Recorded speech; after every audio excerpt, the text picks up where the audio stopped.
Assalamualaikum warahmatullahi wabarakatuh. Hamdan wa syukron lillah, amma ba'du. Anak-anakku yang Bapak banggakan dan Bapak Ibu Guru yang Allah muliakan. Tiada kata yang lebih patut kita ucapkan melainkan ucapan puji dan syukur hanya kehadirat Allah Subhanahu wa taala. Atas segala nikmat dan rahmatnya kita dapat berkumpul, bertatap wajah, bersilaturahmi, menjalin ukhuwah Islamiyah dalam rangka agenda assembly kegiatan positif di hari Senin dengan menyanyikan lagu Indonesia Raya dan Mars Al-Azhar. Salawat beriring salam semoga tercurah limpahkan kepangkuan baginda tercinta hakim termulia, yakni baginda Nabi besar Muhammad SAW. Tak lupa pula kepada keluarganya, para sahabatnya, hingga kepada kita selaku umat yang mudah-mudahan kita mendapatkan syafaatnya. Amin ya rabbal alamin. Pada kesempatan ini, Bapak akan menyampaikan tentang keistimewaan Al-Quran. Sebagaimana dikutip dalam surah Yunus ayat 57, Allah Subhanahu wa taala berfirman, A'udzu billahi minasyaitonir rajim. Bismillahirrahmanirrahim. Ya ayyuhan nasu qad ja'atkum mau'izatun mir rabbikum wa syifaa'un lima fis sudur wa hudaw wa rahmatul lil mu'minin.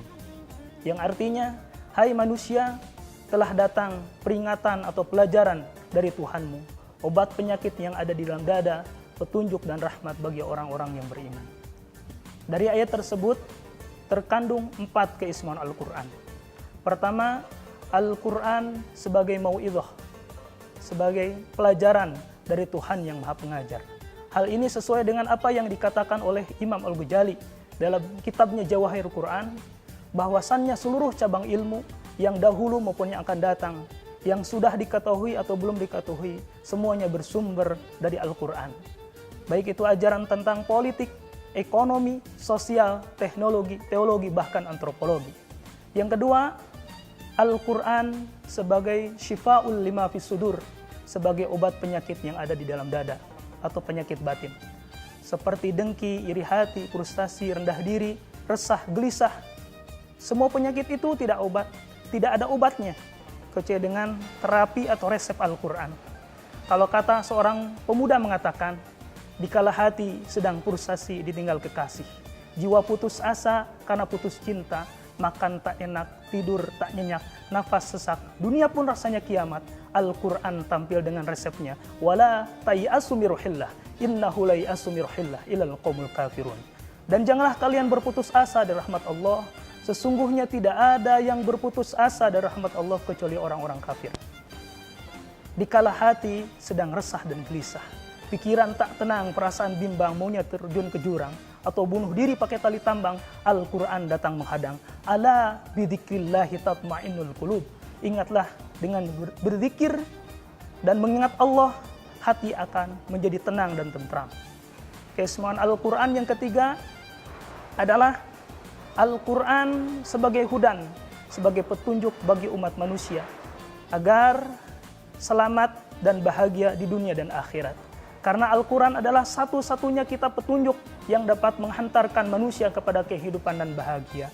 Sebagaimana Allah Subhanahu wa taala berfirman dalam surah Al-Isra ayat 9, Inna hadzal Qur'ana yahdi lillati hi aqwam wa yubasysyirul mu'minin wa yubasysyirul mu'minina alladzina ya'maluna shalihati anna lahum ajrun kabira.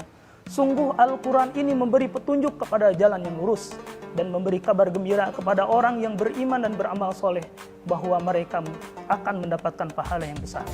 Yang terakhir, yang keempat, keistimewaan Al-Quran adalah Al-Quran sebagai rahmatul lil mu'minin, sebagai rahmat bagi orang-orang yang beriman. Hal ini terbukti bahwa Al-Quran mampu mengangkat harkat martabat umat Islam menjadi umat yang terbaik dibandingkan umat-umat yang lainnya. Kalau seandainya Al-Quran betul-betul diaplikasikan dalam kehidupan sehari-hari, tetapi kalau sebaliknya Al-Quran hanya dijadikan hiasan dinding dalam lemari, Al-Quran hanya dilombakan dalam MTQ, Al-Quran hanya ditulis dalam sebuah kaligrafi, Al-Quran hanya dijadikan modal untuk mencari rezeki, supaya bisa naik haji, maka tak mustahil akan terjadi ramalan Rasulullah Shallallahu Alaihi Wasallam dalam hadisnya. Sayati zamanun la yabqa minal Islam illa ismun, wala minal Quran illa rasmun. Akan datang suatu masa di mana Islam tinggal namanya dan Al-Quran tinggal tulisannya saja. Mudah-mudahan anak-anak sekalian, mudah-mudahan kita semua menjadi golongan orang-orang yang cinta kepada Al-Quran, golongan orang-orang yang mencintai Al-Quran, golongan orang yang senantiasa mendapatkan syafaat dari Al-Quran. Sebagaimana kata Nabi, Iqra'ul Quran fa innahu ya'ti yaumal qiyamah syafi'an li ashabi. Bacalah olehmu Al-Quran, karena Al-Quran akan datang pada hari kiamat memberikan syafaat kepada kita. Sekian dan terima kasih atas perhatiannya. Mohon maaf apabila ada kesalahan dan kekurangan. Assalamualaikum warahmatullahi wabarakatuh.